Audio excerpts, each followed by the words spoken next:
Oh yeah, it's the Freedom Feens live. It is Saturday, July 20th and such. I'm Neema Vedadi, broadcasting from Austin, Texas. And we've also got Michael W. Dean. He'll let you know where he's repping. Broadcasting live and worldwide from a windowless bunker at an undisclosed location in the rural wild Mountain West in the occupied states of America. Of course. Sounds good. Good and times. We have someone else today. We have a very special guest broadcasting from a compound of underground distilleries in Appalachia. We have our friend Larken Rose. How you doing there, Larken Rose? Pretty good. Watching for drones, but so far so good. Yeah, you know, there's a town in Colorado where the town fathers or elders or board or the city council has gotten together and proposed legislation to have the city offer a $25 bounty on any drones that are shot down. Did you hear about that? Oh, I saw that. I did see it. Cool about that. I'm going to move there. You have to bring like a wing of the drone or a piece of the propeller to prove it. Yeah, you need some evidence, of course. That's a pretty low bounty. I mean, in Louisiana, they used to give you like $2 to shoot a nutria rat. Those are probably a lot easier to shoot than a drone. That's what I was thinking. $25. I mean, what is this, Monopoly? Like, they need to adjust for inflation on that one. Well, how many drones do they have? Maybe their skies are just full of them. Maybe It's a flock of quail that fly up when you walk into a bush. Skeet shoot them. Shoot them with some birdshot. Yeah. Well, maybe the bounty's so low. Dove shot. Maybe they're small government Republicans who want to not steal quite as much to shoot down the drones. You know, in San Francisco, if they had a drone shoot down program, the bounty would probably be $10,000, but they would not have one. There's some real interesting conditions too. Sniping, right? Other kinds of responsibilities too. There's a restriction that you're limited to 3 shots at an aircraft every 2 hours because anything less demonstrates a lack of proficiency with the weapon. I don't know if I want to live somewhere that people are randomly firing rifles into the air.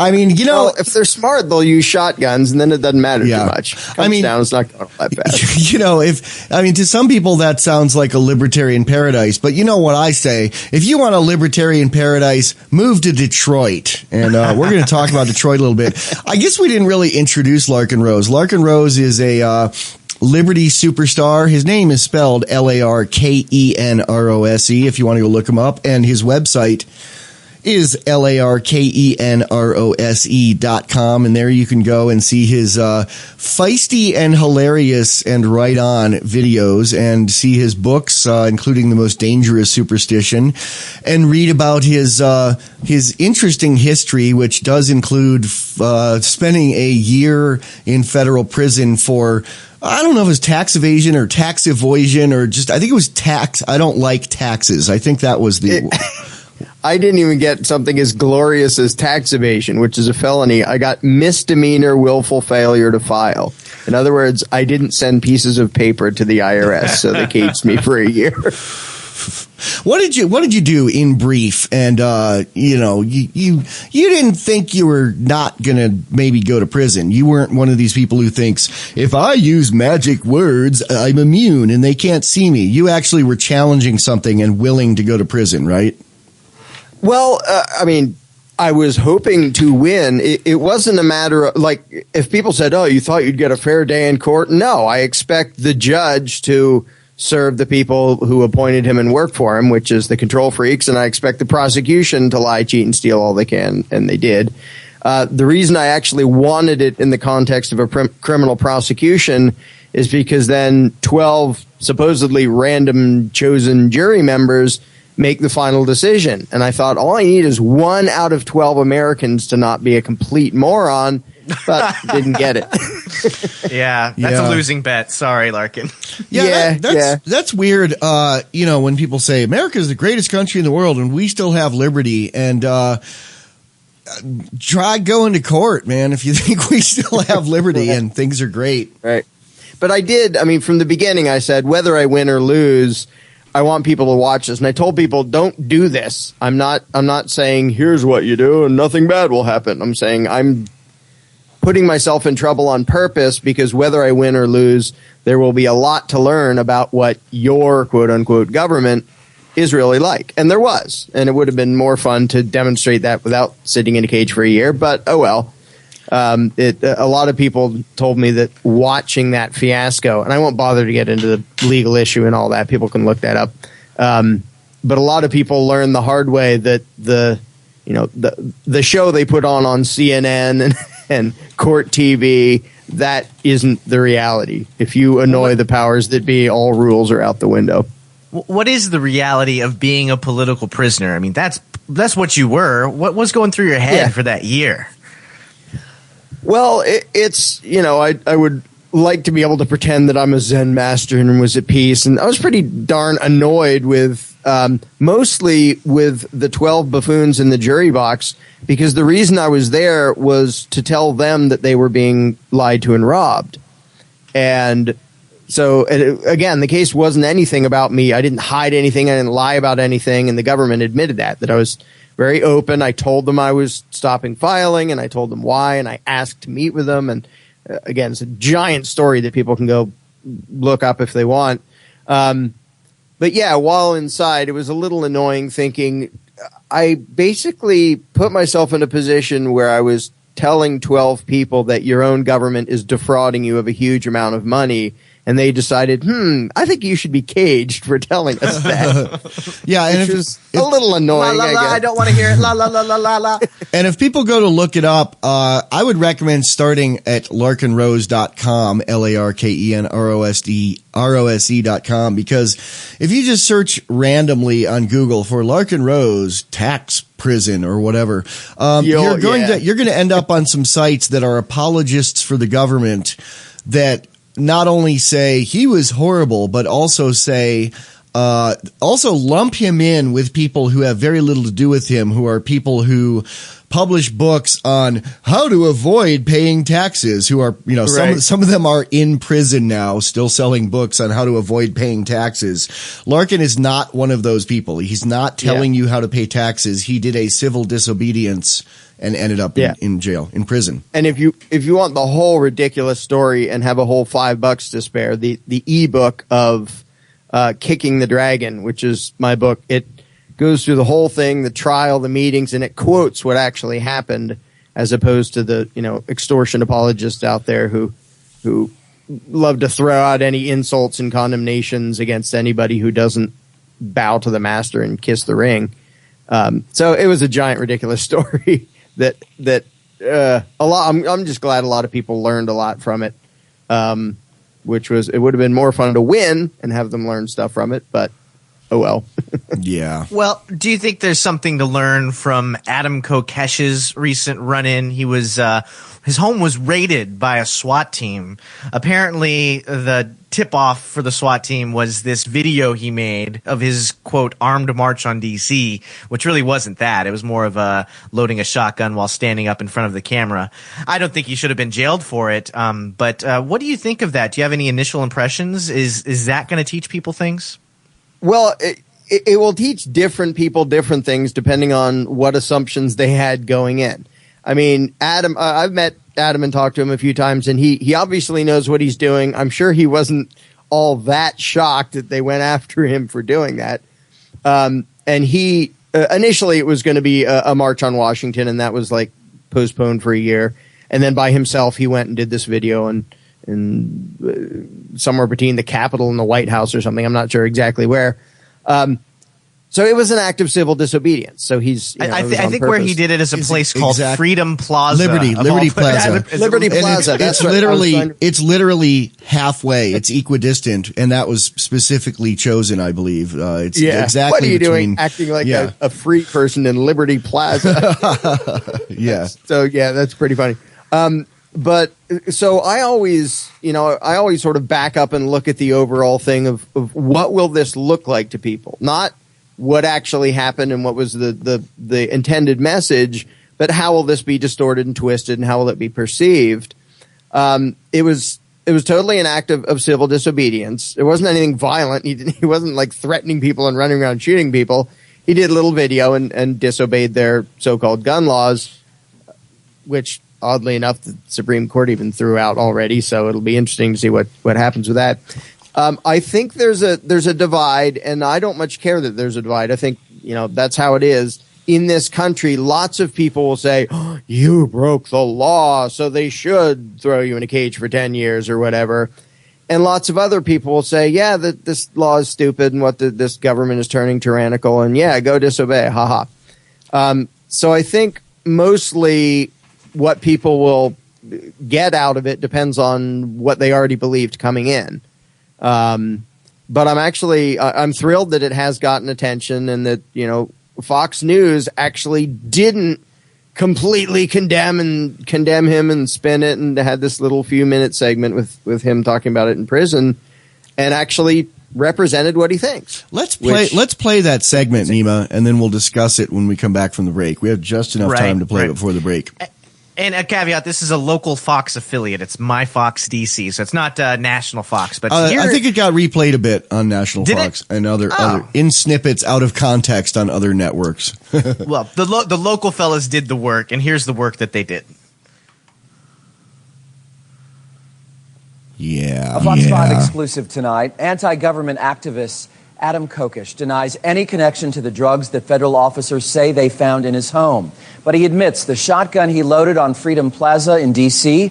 on the 4th of July was the real deal. John Hanrahan conducted the jailhouse interview and joins us from the newsroom now with our Fox 5 exclusive. John? Well, stop the presses. This may be the biggest headline of all. Pro-gun activist Adam Kokesh says someday he's going to run as an independent for the presidency, and his platform is going to be a simple one: abolish the federal government. Adam? How you doing, sir? Since July 9th, 31-year-old Adam Kokesh has been incarcerated in a cell in the Fairfax County Jail, which measures 7 by 7.5 feet. On Independence Day, Kokesh had a colleague shoot a video of the pro-gun activist loading a shotgun on D.C.'s Freedom Plaza. U.S. Park Police used a flash grenade when their SWAT team later served a search warrant at Kokesh's home in Herndon. Kokesh was arrested when officers say they found hallucinogenic mushrooms at the house. In an exclusive jailhouse interview, Adam Kokesh denies any connection to the drugs. If they found a stash of magic mushrooms in my house, they were not mine. Oh, right. This is the Freedom Feens. We'll have more after going to the market. Yeah. This is Neema Vedadi. I am a Freedom Feen. We've also got our fellow Feen, Michael W. Dean. Yeah, and I'm the guy who wrote the song we just listened to, which is from my band Right Arm of Wyoming. And the song is called Would You Tar and Feather a Tax Collector? Ooh. And no segue to Larken Rose. How you doing there, Larken Rose? Pretty good. Yeah. Still here. Yeah. So, Larken wrote an interesting video. We're going to talk about that video later, about his, the true meaning of the Second Amendment, which is not the title of it. The title can't be said on radio, and there's no swearing on the title of the video. So let's play the rest of this Adam Kokesh video that we had to take a break for commerce to, which is cool because we love commerce. So go ahead, Neema. Go ahead with your bad self. In an exclusive jailhouse interview, Adam Kokesh denies any connection to the drugs. If they found a stash of magic mushrooms in my house, they were not mine. Any idea whose they were or why they were in your house?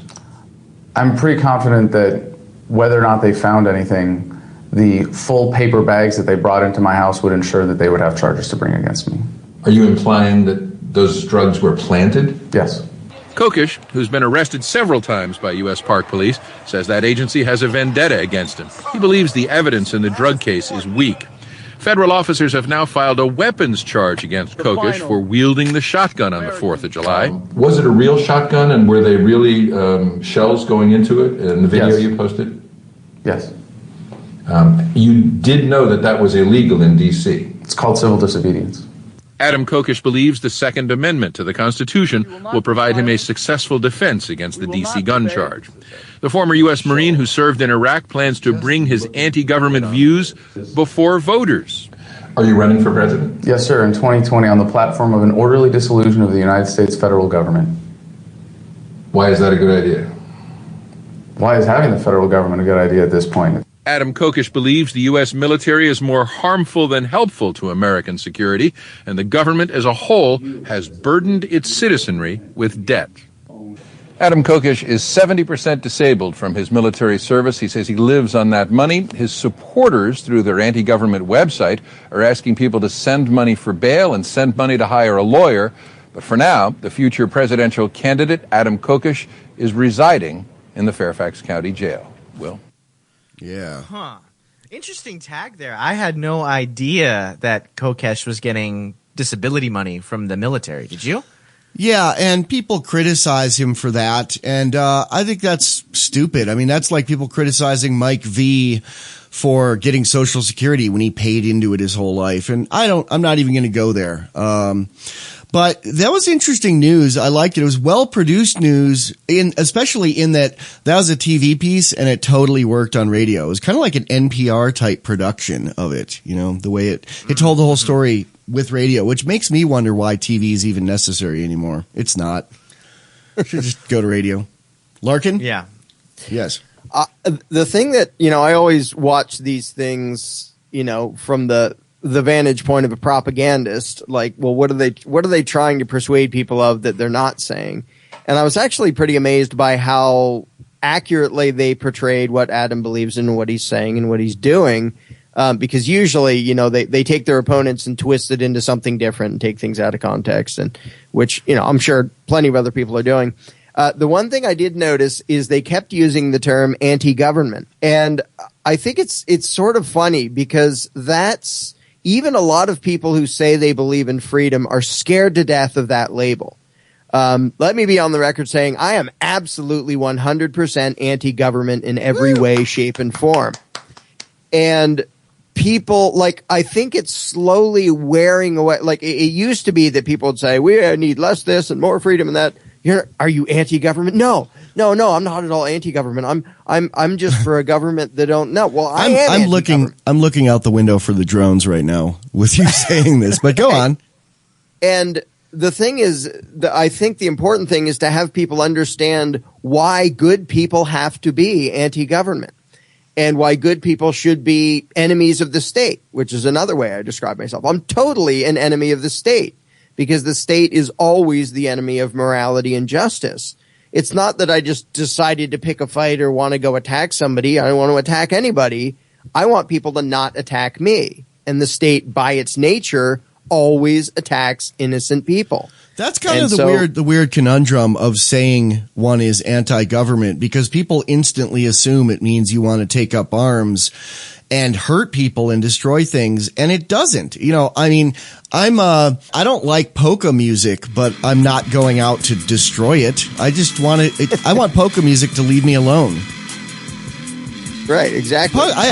Although there's a difference, because I think polka has a right to exist, and I don't think, and it doesn't generally attack people. No, not at all. Well, we'll be back. Yeah, it's the Freedom Feens. We're back. I'm Neema Vedadi. We've got Michael W. Dean. We've also got Larken Rose in the house, lead singer for Roses with Guns. How you doing, Larken? Pretty good.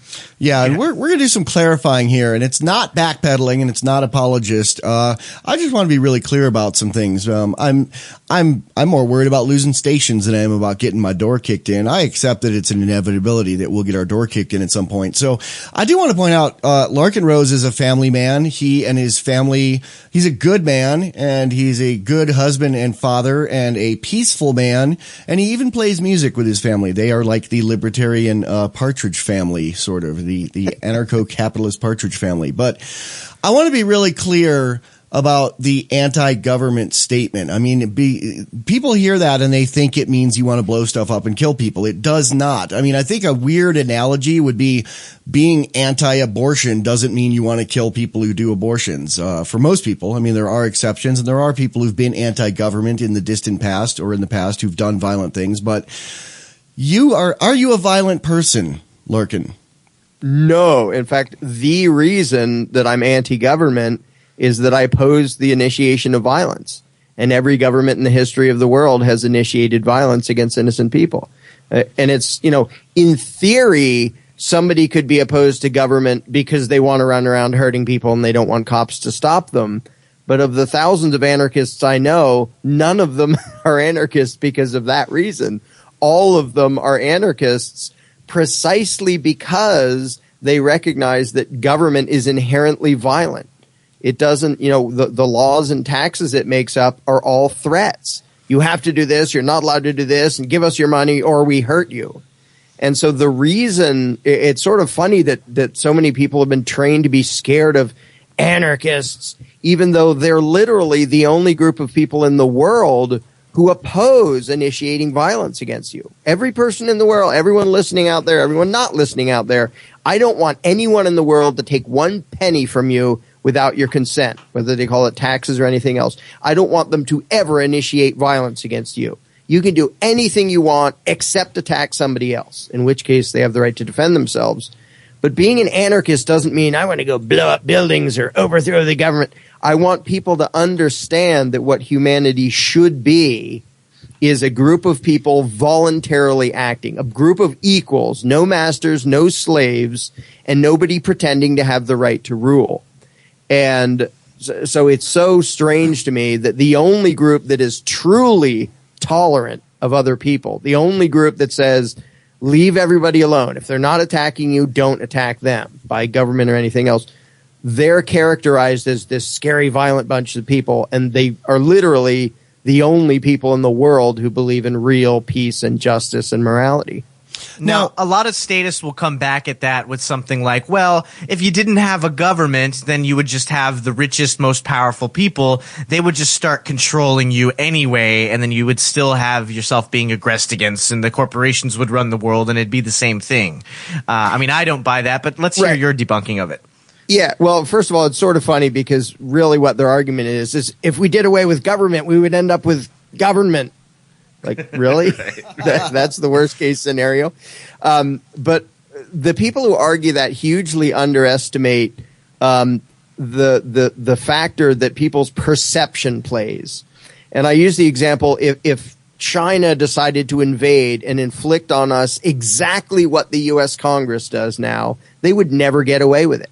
If they said, you have to give us 20, 30, 40% of everything you earn, if they weren't perceived as a rightful ruling class, they would have no prayer of forcibly subjugating 300 million Americans, 100 million of whom have guns. The only group that can carry off that level of oppression and extortion and forcible control is the group imagined to have the right to do it. So the idea that if we didn't all imagine a legitimate ruling class, somebody would rule us by brute force is completely unrealistic. It's like saying if you didn't imagine that somebody had the right to swipe money from your bank account, then somebody would come along and point a gun at you and rob you. Well, if I at least understood that he didn't have the right to rob me, I would be a step ahead because I might be able to defend myself. So people miss how important the belief in, because that's really what I'm against, is people imagining that when you call something legislation and government and law, then it's okay to use that to initiate violence against other people. That's what has to go. That's superstition. Neema, do you have, can you cue up that MSNBC short clip of, sure can. We've been following this whole Detroit thing where Detroit is the most visible example of how more government causes more problems. And it's interesting because everyone I know who's anything in the spectrum between like small government, Tea Party, minarchist to anarchist, all of them, constitutionalist to anarchist, basically, all of the people who want less to no government are all trumpeting, including me, trumpeting Detroit as an example of Lou from the Feens is calling it the failed state project. And we actually made a meme arguing against the broken windows fallacy, which is the Keynesian idea that broken windows cause jobs. And we have a picture of a building in Detroit with almost all the windows broken out of it, and Lou's saying, which is, if broken windows caused prosperity, Detroit would be paved with gold. And Detroit just filed for bankruptcy, and everyone I know who's a small government to no government person is saying, see, we told you. But part of the way that the lie of more government is necessary is reinforced, which causes the thing Larken's talking about of people accepting tyranny in all forms, little and big, is the mainstream media. And here's an MSNBC clip of a couple apologists, starting with Howard Dean, no relation to me. No relation to me. And then some lady who's a political analyst, of all things, on MSNBC, explaining why the complete opposite is true. She's saying the lie is true. And I say, if you want no government, move to Detroit. That's basically what she's saying. You know, people say that about Somalia, but she's substituting Detroit. And telling a big lie to millions of people. So go ahead and play that, Neema. Yep. It's going to come back. It is going to come back. When you have a medium home price of $45,000, people are going to go buy those houses sooner or later, but you've got to have a government to run the place. Yeah. And Melissa, but that point about having a government is, I think, part of, I mean, we can talk about the micro story of Detroit, but it seems to me that Detroit, as always, is standing in for all kinds of things about America. Right. And in the case of Detroit, the reason that the tax base becomes so small is because of a loss of population, right? So folks move out, they're not there to pay the taxes on the homes, and the kind of deterioration is what you see in the numbers you suggested. But this lack of tax base is also exactly the thing that many Republicans would impose on us, even when our cities have sufficient populations, even when our communities have sufficient populations. This is what it looks like when government is small enough to drown in your bathtub, and it is not a pretty picture. So if the government doesn't have enough people to steal money from, then you have Detroit. What do you think of that, Larken? Oh, man. If I can stop laughing long enough to talk. I can't believe anybody would actually say that. Well, it's funny because it's like the thing where, you know, anybody can say, if not for this, there would be mayhem and death and destruction. You know, it's the stupid joke of somebody wearing some outlandish hat and somebody saying, why are you wearing that? It keeps the tigers away. There aren't any tigers around here. We'll see how well it works. Yeah. And so anybody can come along and say, if not for government, things would be worse. And if, you know, people can just choose to idiotically believe that if they want. But if you bring it down to a specific personal level, it's pretty easy to show how silly that is. Like if you ask somebody, okay, in your own life, do you think your finances would be improved by you being allowed to spend or save or invest your own money, or by allowing politicians to take all of your money and spend it for you? Which do you think would be better for you? And nobody says the politician's taking it all. And yet, if the scale gets big, they've been duped into thinking, oh my gosh, we can't have people spend their own money and decide what they want to support and what they want to buy and run their own life, because that would be chaos and mayhem. No, we need this giant gang of parasites that bosses us around, steals our money, and makes civilization possible. And it's so weird that anybody believes that. But if you don't have anything to compare it to, it's easier to believe an insane lie. It's like, you know, in the Soviet Union, they could probably have gotten away with the lie of, if government wasn't here, you'd all starve. But that lie doesn't work here because we've seen food production that isn't controlled. You know, the government has its tentacles in it, but there isn't government guaranteed food for everyone. The day there is, people will be starving in the streets. But as long as people don't have freedom to compare it to, you can make these outlandish claims like this collapsing authoritarian monstrosity of Detroit that the problem is a lack of government power and revenue. She's basically saying wet sidewalks cause rain. And I love that she quoted or incited or invoked Grover Norquist with his quote, I just want to shrink government down to the size where we can drown it in the bathtub. And he is a conservative libertarian minarchist that actually had the unenviable task of trying to get the Tea Party to sign pieces of paper saying they'd actually act like the Tea Party. And they all signed it and then immediately violated it. And you know, a lot of conservatives look at him as an example, saying like, yes, we need to be more like him and less like Romney. You know, or less like Nancy Pelosi. But to me, you know, I like Grover Norquist, but to me, the gap between Nancy Pelosi and Grover Norquist is the same size as the gap between Grover Norquist and us, but not really, because they say that the hardest thing is that last mile, that last 10%, that last 1%. You know, it's pretty easy to use logic to get someone to go from uber statist to minarchist. But it's, as you've said, Larken, it's really hard to get someone to go from minarchist to a no government guy, let's call them an anarchist, you know, a peaceful anarchist. So why do you think that is? Why is that gap so difficult? Because the last thing is a paradigm step and everything else is just sort of bickering about details. I mean, if you ask people, would you rather have a king who lets you keep 50% of what you earn or a king who lets you keep 60% of what you earn? You know, there's no existentially disturbing dilemma. People say, oh, I'd rather him let me keep 60% of what I earn.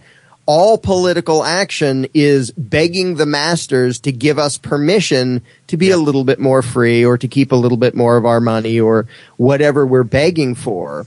But that last step is the realization that we don't actually need their permission. And Not that's at all. something that takes a major paradigm shift for people to say, stop begging the masters and just disobey them. Yep, and we'll be back with more Freedom Feens. Yep, it's Freedom Feens. We're back. I'm Neema Vedadi. We've also got Michael W. Dean being our hype man today. Say what's up, Michael. Yeah, and we have good news. During the break, we decided to press Larken Rose into libertarian indentured servitude as a soldier for the full show. So it was only going to be 1 hour, but we have drafted him, and he's written a letter to his wife that says, "My dearest Tessa, I believe that the war will not end, and I cannot leave my couch, and I am out of corn chips." Yeah. He seems like a potato man to me. What's that? What's that, Larken? I think I'll live. Yeah. So, Neema, It's set that him up. kind of bravery that compelled us to have him on the show today. Set him up and let him knock it down. Yeah, okay. So, Larken, it's been said that if you get people asking the wrong questions, you don't have to worry about the answers. And you're right, that the political discourse is how much should the government take from us? And what laws should the government force us at gunpoint to follow? Instead of, should we have this top-down ruling elite deciding our fate at all? How do you think you get people to understand that there is an alternative to Tyrant A versus Tyrant B? Do you have strategies? I mean, obviously, there's a bunch of people out now trying to do that. What are your thoughts on some of the strategies that could work? Right. Well, the main thing is to go right for the paradigm and stop, tinkering around the edges of a fundamentally bad idea known as statism. And it's pretty easy to demonstrate that most people have it's never occurred to them what they're actually doing. Like when you petition for, against some tax increase or you want some tax cut over here on this thing and you write to your congressman or you vote or you whine and I'll ask somebody like that, okay, so aren't you sort of implying that how much of what you earn you'll be allowed to keep? That's not your choice. That's the government's choice. And all you're doing is saying, please, master, will you give me your permission for me to keep a little bit more of what I produce? And people don't like to look at it that way, even though that's totally what it is. Instead, they prefer the rhetoric of, no, they represent us and they serve us. They represent and serve us by bossing us around and taking our money and hurting us if we disobey. So the first thing is to get them to see the reality. In fact, almost the only thing is to get them to see reality. You really are asking a political master to let you keep more of your money. Now, what if instead of perpetually begging the parasitic, narcissistic sociopaths in Washington to give us their holy permission to be a little tiny bit freer, what if by some miracle tomorrow the whole country suddenly had the mentality, it's our choice whether to give you our money or not. We don't need you giving us a tax cut. We don't need you repealing a tax. We will repeal it by not giving you money. But that really is shifting from the mentality of a slave to the mentality of a free human being. Shifting from the idea that we really want the permission of authority to be allowed to keep our money or run our own life or be armed or, whatever the issue is, and shifting over to, we don't need your permission. You might attack us and we'll have to deal with that. But Nobody sends a heartfelt letter to the carjacker saying, "Will you please tell me I'm allowed to keep my car?" But I really love how you put the emphasis on if tomorrow the mindset had changed. That's the most important part. It's not that if tomorrow the state disappeared, because even if tomorrow the state disappeared, there'd still be the mindset. So in that context, Adam Kokesh has said, in that piece we played, that in 2020 he wants to run for president on the platform that he is going to in an orderly fashion dissolve the federal government. What do you think about that? Given that the point is to change the mindset, not be some master and just take the government apart from the top, right? Yeah, the thing is, from everything I've heard from Adam, he understands that. He knows that what's in people's minds is the thing that matters. When people stop hallucinating an obligation to bow to the crooks in D.C., we're done. Like so many people assume that, if I say I'm anti-government, I want to do something to the government. No, I want people to understand they ought to just ignore it and stop pretending it's their master. Yeah. And that's Larken Rose, LarkenRose.com. Here on the Freedom Feens, FREEDOM Feens, Foxtrot Echo November Sierra.com. We'll have more in hour 2 from Larken Rose with myself, Michael Dean, and Neema Vedadi on the Freedom Feens, and maybe a question from Neema's mother, who's in the chat room. I love to say that. I know you do. Making me blush. All right. Feens. Yeah. It's the Freedom Feens. You know you love it. That's why you came back for hour 2. I love it. You love it? Yeah. And you're fiending. This is the Freedom Feens, and we have a voluntary guest on today, talking about voluntarism, and his name is Larken Rose, LarkenRose.com. And he was going to do an hour, but we've initiated the Libertarian Stop Loss program. So we are not letting the voluntary soldier of the mind go back home. We're going to keep him for another hour. And we have a question from Neema's mother, and I've pigeoned it I've sent it in encrypted text to Neema so he can bug his own house and read it publicly. Go ahead and Neema's mom has a question here for Larken Rose. I do love my mom so much, but apparently I'm such a bad son that she has to talk to me through the chat room on our radio show. I promise to call you tomorrow. Pinky swear, mama. But she asks in the chat room, she says, as a mom with sons who are anarchists, yes, I've convinced my brothers. So she says, as a mom with sons who are anarchists, I sometimes worry about their safety. Does his mom worry about him? She says in reference to Larken. Does your mom worry about you, Larken? Well, now she may be up in heaven worrying about me. Both of my parents passed away in the last few years. But I will answer about in the recent past, because I've been an anarchist for 16, almost 17 years now. In short, yes, but she also totally understood why I don't really think I have a choice in the matter.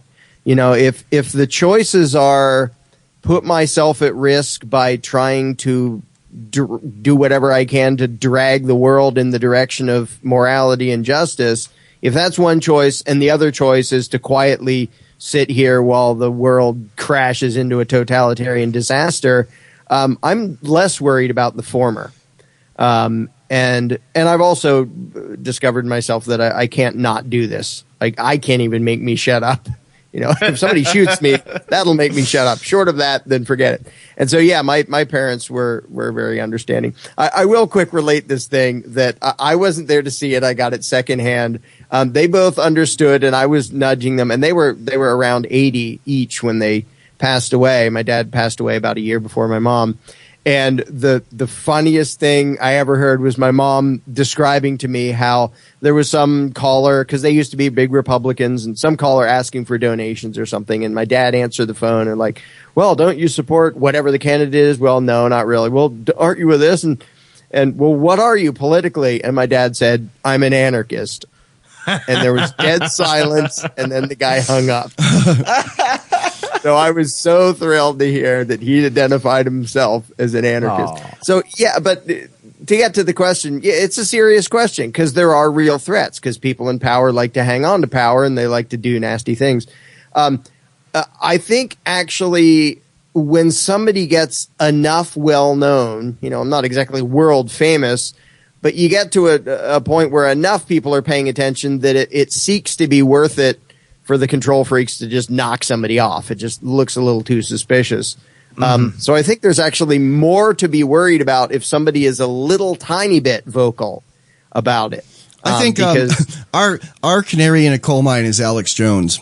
As long as he's doing radio that day, I'm like, all right, I'm probably safe. Right. Until a drone beans him, I'm pretty sure I'm below him on the list. So yeah. Well, that whole concept used to make me feel really safe too, but I feel like there's a new thing now with Adam Kokesh being swatted basically for talking about the same kind of stuff we do. I mean, obviously we don't go into the, cocking shotguns in DC on camera saying it'll be the second American Revolution. That's just not our style. But the concept that the federal government should be dissolved, that would be a good thing. We're totally on board with that. So do you see this this Kokesh thing as bringing something new to worry about? Well, he totally intentionally handed them a legal excuse to attack him and act like fascists, knowing that they would, and probably in a way wanting them to, because the whole point of civil disobedience is I'm going to be here and not hurt anybody, and then they're going to come be fascists. And I hope people see that and say, wow, that's not really okay. So he gave them a legal excuse. So far, I don't see people having their doors kicked in and the charge is you're saying things we don't want you to say. The thing that's blowing me away about the whole Adam thing is all of the Second Amendment bayonet polishers who say, well, there's a line in the sand, and when it's crossed, it's too far, and who don't like Adam. Adam's thing was kind of like the Boston Tea Party. He didn't hurt anybody. He didn't even go as far as the original Boston Tea Party and destroy property. He just stood there and said, yeah. Oh, you all right? Yep. I think we lost Michael. If I'm going to die, I want it to be doing something I love, which is eating Chinese food and doing radio. So, yeah. Speaking of them knocking people off, did anybody slip some poison in there while we were I think, in the middle of this discussion? I'm okay. But now the government knows I order Chinese food, and there's only one place in town that does takeout, so they can poison me pretty easily. Poison. Yeah. But just, I think we're sort of joking around about it, but I know a lot of people who are literally really scared to say what they think, even in private, in the land of the free. And to me, that's just the biggest indication there can possibly be that we better get loud and we better do it right now, because it's, name one country that ever got to the point where the people didn't dare to speak their minds that didn't end up at complete totalitarianism. And so when people, when Adam does things like this to intentionally, bait them into acting like the fascists they are and doing a raid and all that, hopefully some people are seeing it and saying this is ridiculous. I think some of the sort of part-time Second Amendment people who criticize them, some of it's just sort of criticizing the tactics, like, oh, you look too extreme being anti-government and stuff, because a lot of them or there's something behind it of like, you're young and sexy and I'm old and middle aged. I'm envious. Some like crab mentality there, maybe. There could be a whole bunch of like psychological things in there. But I think actually a big part of it is even the people who say, yeah, they won't cross this line or I'm going to stand up.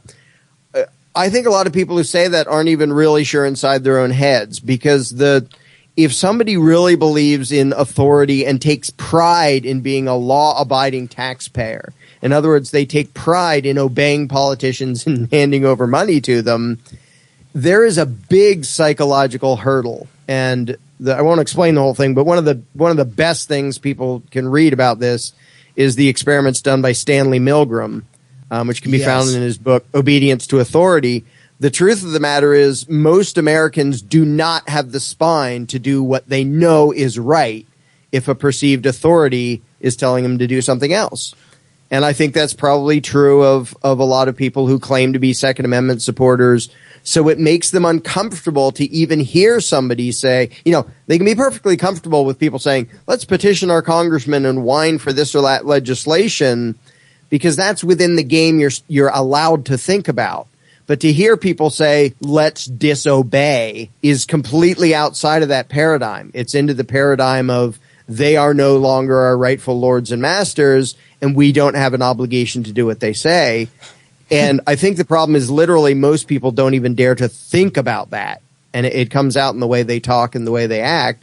So they freak out when somebody, suggests, how about instead of asking for permission, you just act like a free human being and don't think it's the politician's business to tell you whether you're allowed to or not.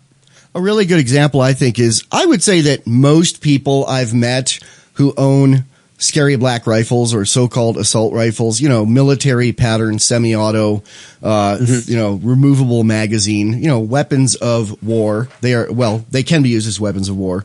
The Boston Tea Party said that the writer, not the event, the Boston Tea Party said that no revolutions are won with pistols or shotguns, and they won't ever really take away your pistols and shotguns. They'll take away your battle rifles and your assault type rifles, because that's what they're most afraid of. And most people who own those type of weapons are very strong believers in the Second Amendment and say, we have the right to have these. But recently, Connecticut required registration of all those types of guns, and people have started registering them. And David Kadria, who we had on here recently, had a 2-word assessment of that was brilliant. He said, Mulan labia. And I'm not going to go into the Greek or the etymology, but, most people listening, he's basically calling them kitty cats, let's say, for doing that. Your butchering of the pronunciation was priceless. Yeah. But it wasn't labe. You're getting that, right? He meant to do that on purpose. Yeah. Yes. Well, if I said, did I say intentional Mulan wrong? How do you say Mulan? It's not Moulin Rouge. I know that. But anyway, close enough. You get the joke. You get the joke, and you get what he's saying. He's saying all these people who say, they'll take my guns from my cold, dead hands. A lot of those people are saying, well, they'll all take them from my cold, dead hands, but I'm taking them down to register them at the local sheriff's office. Right. Mulan labia. Yeah. And I did I did a short video because I have one of those things. And I won't give my blunt answer why people ask, why does anybody need one of them? Second Amendment explains why anybody needs one of them. But I did the video to distinguish between, okay, how many people are going to whine for politicians to please let you keep your AR-15 or whatever you have, and how many people are not going to give it up no matter what the control freaks declare to be legislation, because that's really all that matters. Is if people say, we believe in this and we demand this and that and the other thing, but in the end will obey anything that the parasites call law, then you're just a slave. It's like, we believe in the Second Amendment as long as government tells us we're allowed to be armed. Oh, that works wonderfully. It's like, I will defend myself against the carjacker unless the carjacker tells me I'm not allowed to. Yeah, because the origin of the Second Amendment is basically that a big reason for the Revolutionary War was they took the local, powder keg repository. They basically took the guns away, and they were taxing them a tiny fraction of what taxes are overall today. And, basically they went out and fought a war over it and then put in writing on some paper, if anyone ever tries to take these again, you have them. And the unwritten part of that is to use them. And I'm not saying go shoot people, but I'm saying anybody who owns a gun and thinks they believe in the Second Amendment and turns it in when told to probably doesn't really understand the Second Amendment. We'll have more on that with Larken Rose when we come back from the market on the Freedom Feens. Holla, holla, yes. Holla, holla, holla, holla, holla, holla. It's the Freedom Feens. We are back. Yeah. I'm Neema V. We've also got Michael Dean and somebody whose name doesn't rhyme. What's your problem, Larken? Larken Rose. Come on. Sorry, all right, we do have Mr. Rose here, not in the house, but in our ear. How's it going, Larken? Pretty good. We were conjecturing on the break about since I said I like to eat Chinese food and I choked on a little bit of it, that right now there's maybe somebody at some government agency looking through the computer Rolodex to see if they have an agent who is Chinese American and has experience working in a Chinese restaurant and experience with poisons, so they can park him in Casper, Wyoming and do away with me. I don't think we're that important yet. I really don't. I think they will just mess with us and, audit us or something at this point. Well, I love to look at the game it's like looking at the chessboard from the other guy's side, to look at it from the tyrant's side. And as much as they huff and puff and try to look big and bad, they have to just be terrified and not like terrified of getting blown up, but just terrified of their power is falling apart, precisely because there's a lot of people who just don't see them as rightful lords and masters anymore. Well, and you can't force that on somebody. We decided also, since we have a Chinese restaurant motif here, I actually have a fortune cookie on my corkboard here where I have the show clock and the list of words you can't say on radio and my pinup boy picture of Edward R. Murrow. I have a fortune cookie fortune that says, "You will always live in interesting times," which is a pretty bizarre fortune cookie fortune because that is a Chinese curse. May you always live in interesting times. And right. You don't usually get a curse in a fortune cookie fortune, like, you will die soon. That's basically what that's saying. And I have it up on my corkboard for inspiration. I think we're going to call this episode Larken Rose, May You Always Live in Interesting Times. And I think we are living in very interesting times because not only America's getting a little more tyrannical than it's been overall before. And I say a little more tyrannical, but it's really not. Like, first of all, doing this radio show during World War I would have gotten us deported or charged for sedition. Yep. And the same thing with even like the pundits. I mean, like, they would have thrown Glenn Beck in prison then probably not, because he towed the line. But during World War II, no station would have taken us, but they also would have probably thrown us in prison for something. They've thrown Japanese Americans in prison for being Japanese Americans. They've done all sorts of horrible things. I think there's more free speech now than there's ever been. Everyone doing it is more looking over their shoulder now than ever, but there's more of it than ever. And I think we live in interesting times because anarchy is becoming hip. I mean, really, it's hip. It's cool. And like, they wouldn't have let Adam Kokesh on TV to say what he's saying even 3 or 4 years ago. They wouldn't have done that news piece. And there's so many people, like, being libertarian has become hip in the time I've been a libertarian, which is like 5 or 6 years. I mean, like, it was not hip then. And now, like, all the cool kids are doing it. And it's getting to the point where there's a lot of people going, well, that's not far enough. Maybe we need no government. And like, that's kind of becoming hip now too. So we live in interesting times. And they say Grover Norquist said he'd like government to be so small he could drown it in the bathtub. The Feens say we would like to remove the demand for government to the point where it drowns itself in the bathtub and says, nobody loves me. And I think we're headed, that's what they're afraid of. That's what they're a lot more afraid of than people having guns, Yeah.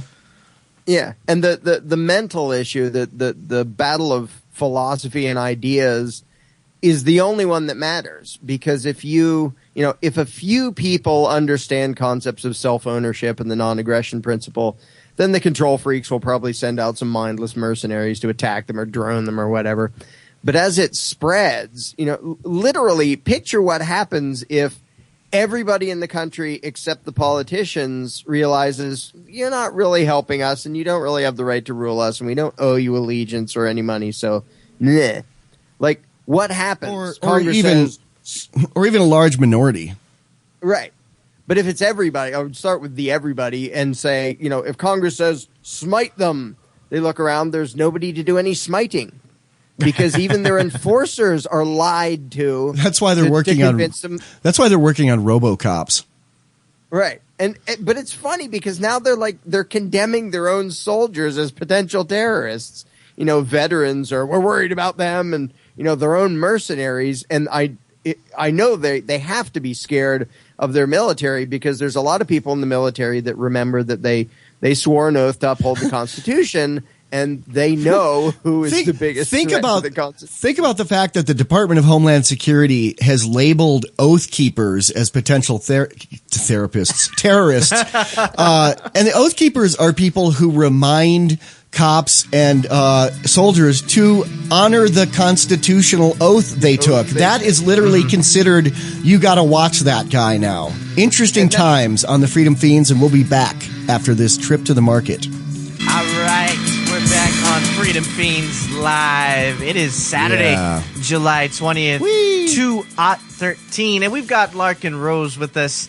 And that's LarkenRose.com, LarkenRose.com. And, you know, a lot of people say things like, Obama's like Hitler, and then people say, you can't say that. And here's the thing, Obama's not like Hitler, but someone recently pointed out how if the next guy is like Hitler, Bush and Obama and a few other folks have really set up something that a tyrant would drool over. Someone called it a turnkey tyranny, which basically, you know, turnkey, you buy a turnkey business. It means you could just walk in and start the business. Like it's got all the equipment, the building, all the licensing, all the things you need to start to run the business. It's a turnkey business. Now, Bush and Obama in particular have set up a turnkey tyranny to where if the next guy who comes in thinks like Hitler, he's got indefinite detention. He's got everybody wiretapped. He's got a totally militarized police force in every town who have tanks and weapons of war, et cetera, et cetera. He's got laws that you can arrest anybody for, you know, anytime you want.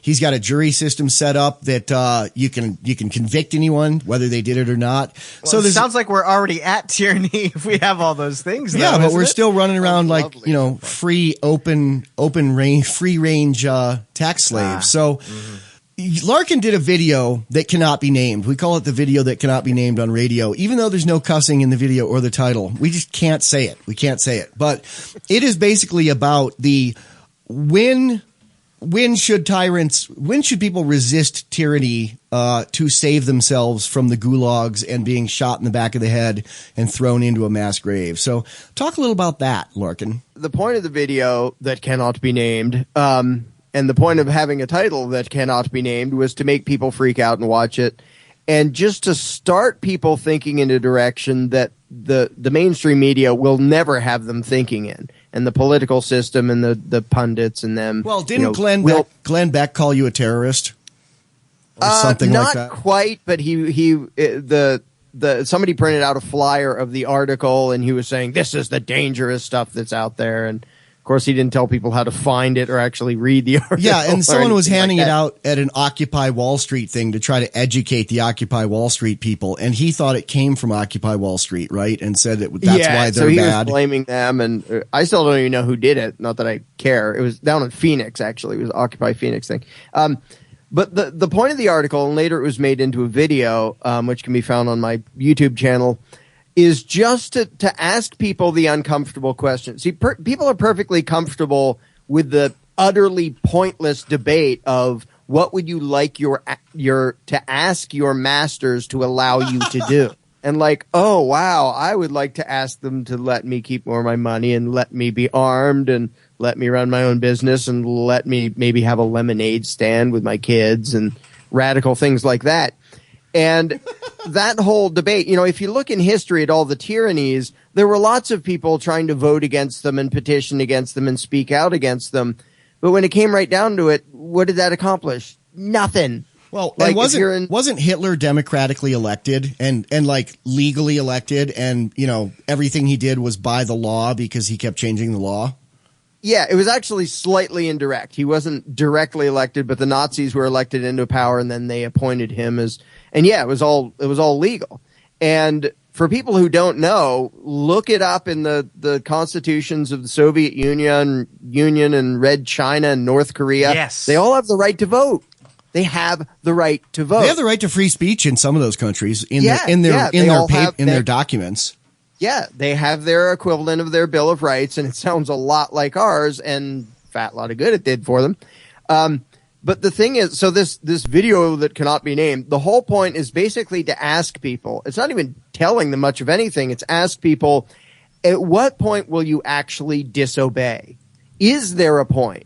Or if you were in Nazi Germany, would you just cry and beg and vote and then go, oh, well, we lost. You know, that's the way the political process works. So I guess we'll get on the cattle cars. Or at some point, do you say, I don't care what the law is. I don't care what authority says. I don't care what government says. this is what is right, and here's where I draw the line. And I don't, in the video that cannot be named, I don't insist that everybody draw their line where mine is. I don't even really say where my line is, and it's different lines for different issues. But basically asking people, is there any line at which you disobey, or are you such a slave that literally your government can do absolutely anything to you, and all you'll ever do is whine about it? And then go along with it and obey and bow and grovel and kiss the ring. Because if there's anything that makes this country different, it's that there was once upon a time that spirit of, as expressed in the Declaration of Independence, hey, when we decide that you're a violator of individual rights instead of a protector, we don't have to vote you out. We don't have to petition you. We don't have to beg you. We have the right and the duty to do whatever it takes to stop you from violating individual rights. And most Americans are literally terrified of talking about that, of thinking about it, much less actually doing it. Just the question of at what point would you resist aggression that's done in the name of law? Lots of people just get all emotional and freak out. You vote or take them to court or petition or whine or something, but then do as you're told. And unfortunately, history shows pretty darn clearly that any people that has that mindset, that will not resist but will beg and petition and vote, they will always end up at complete tyranny. I mean, there's a great Frederick Douglass quote, which if I planned ahead, I'd have in front of me. It's something like the find out the exact amount of injustice that people will tolerate, and you have found out the exact amount which will be imposed upon them until they resist with words or blows or both. And that the limits of tyrants are prescribed by the endurance of those they oppress, meaning they will do anything to you unless you resist. And voting isn't resisting, and saying stuff isn't resisting. Disobedience is resisting. So it's really, the video that can't be named. The question is really, is there any point at which you will disobey? Because if not, you're just a slave. Please step out of the way and let the real adults try to save you from the totalitarianism that you don't have the spine to resist. Well, you tried that in court, and the people you were trying to save sent you to federal prison for a year. So do you have hope for the future? Well, my only hope is having enough people figure things out. I mean, my court thing was playing within the system and hoping that somebody on the jury wouldn't be an idiot. No such luck. But even that is sort of playing inside the game. The only hope this country or any country has of being free is if there are enough people, and it doesn't have to be a majority, but there are enough people who say, yeah, we're just going to disobey if you do that. Whatever it is, wherever they want to draw the line, only a people that at least has a line somewhere has any chance of being free, because the tyrants don't ever stop because you ask them nicely. The only time they ever stop is when you say, bad things are going to happen if you step over this line, so don't. Because that's all they care about. I don't think it's any accident that the majority of people feel that way, that they just bow before authority. That's what they're taught, and that's what they're drilled into their heads, not only in school, but when they get out of school and they watch mass media. They're also drilled in the head with the concept that the state is your loving protector and the only hope of saving the world from any kind of evil, nasty zombies or whatever it is. These are the themes in fiction and in education. How do we, as people who, I guess, get it, fight against this massive propaganda machine that has more resources than we probably could ever hope to acquire? Yeah, well, that's, that question is sort of what I try to do every day in every way I can possibly think of. And I've been thrilled, just to be self-serving for a second here, by how many people have told me that my book, The Most Dangerous Superstition, totally turned their paradigm inside out, and they changed from being a slave asking for permission to somebody who understands that they own themselves. And that doesn't mean, haha, I'm going to go disobey and then they can run me over with a tank. Like, self-preservation isn't a sin. And what matters is how many people actually know what freedom is and want it. If one person wants it, he's doomed. He's in a cage or he's dead. If a million want it, then something actually happens, because then it becomes the mentality that we shouldn't bow. We should act like free human beings. And that's the only time it works. Bringing it back full circle here. So I would say Adam Kokesh did exactly what you're talking about in his video. He said, I won't obey. Do you think there's anything to be said for choosing your battles? And do you think he chose a self-destructive battle with that video? Well, it sort of remains to be seen. I mean, with his, and I said the same thing when he was talking about the march on Washington and the armed march, not for let's go shoot them, but just to have a demonstration that we don't care what you say and we have the right to be armed. I can wait till it's over and then in retrospect tell you whether it was tactically a good idea, which is a little bit cowardly. That's how history's written. People say, I was with the winner from the beginning. And I was vocally against that march. I thought it was a horrible idea. I thought it was a suicide march. I really like his video. I'm sad that he's in prison and they're trying to charge him with really scary crimes that make the thing you went to prison for look like literally a country club, which it kind of was by comparison.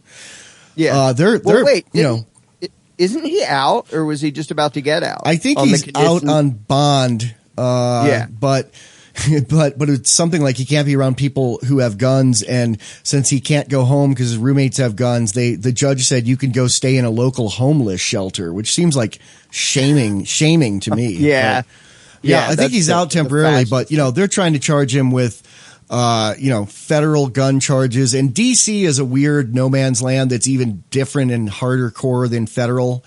And the state of Virginia is trying to charge him with mushrooms, which he says weren't his, and which is a class A drug felony. And the feds are talking about charging him with sedition, which is like, they put you in the catapult and launch you into the next county and kill you or something, or hang you. I don't know what they do. It's an old law. I don't know what the punishment is. See, there are a lot of things like this that tell me that the American control freaks are getting really desperate and really stupid. Because, I mean, when you try to characterize millions of people as potential terrorists, what do you think you're going to convince them? If you mention the Constitution, you might be a terrorist. Oh, well, then never mind. I don't like freedom anymore. We'll be back on Freedom Feens with Larken Rose after this. Welcome back, Fiends, and what a show for me to be welcoming you back to. I am Neema Vedadi. We've also got Michael W. Dean and our special third chair here today, Larken Rose. How's everybody doing?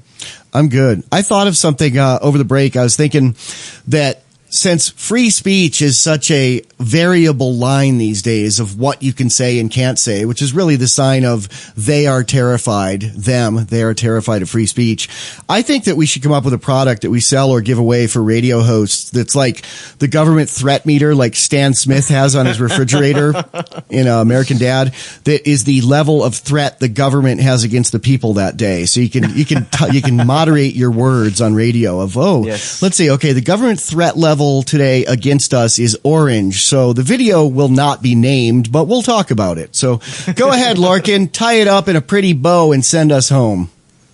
Well, here's the thing I often end with.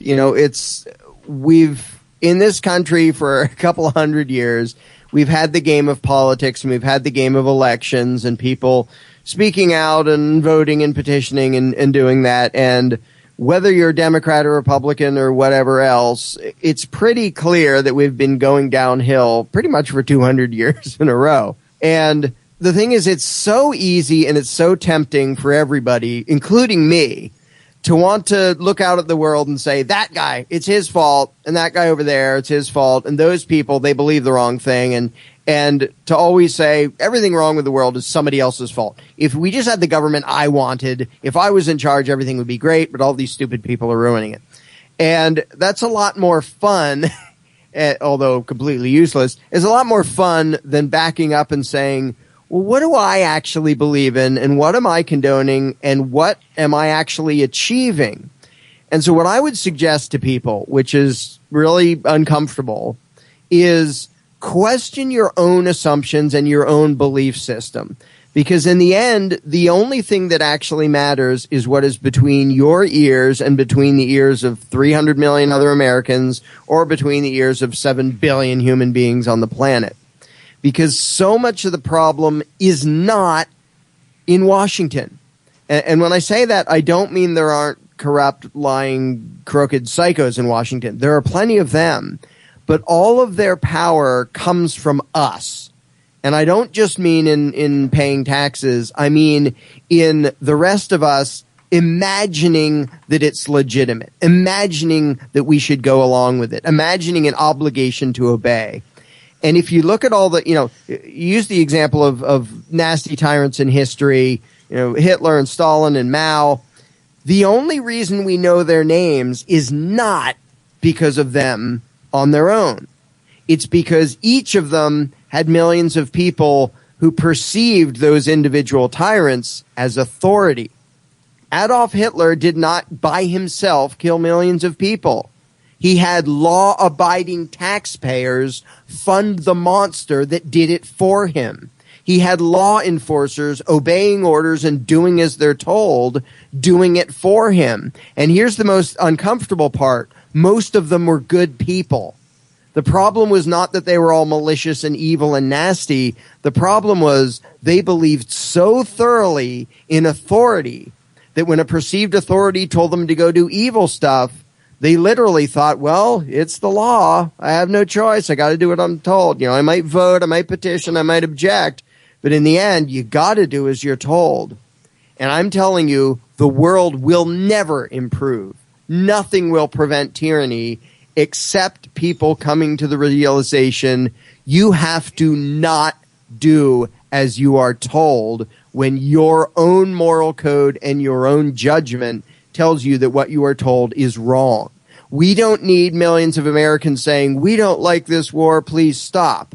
We need millions of Americans saying, we don't like this war and we're not paying for it anymore. We're not asking, we're just not giving you our money anymore. Or we don't like the war on drugs because it's evil and violent and we're not going to tolerate it, we're not going to cooperate. But that is a fundamental shift in attitude. And if people can't make that shift, all their good intentions, all their virtues are worthless. Until you can stand up and say, this is what I believe in, and I don't care how important the guy is telling me I have to obey, I'm going to do what I know is right and ignore what is legal and what is government and what is authority. That was beautiful, Larken Rose, at larkenrose.com. And this has been the Freedom Feens. Thanks, man. It's been an honor having you here. Thank you.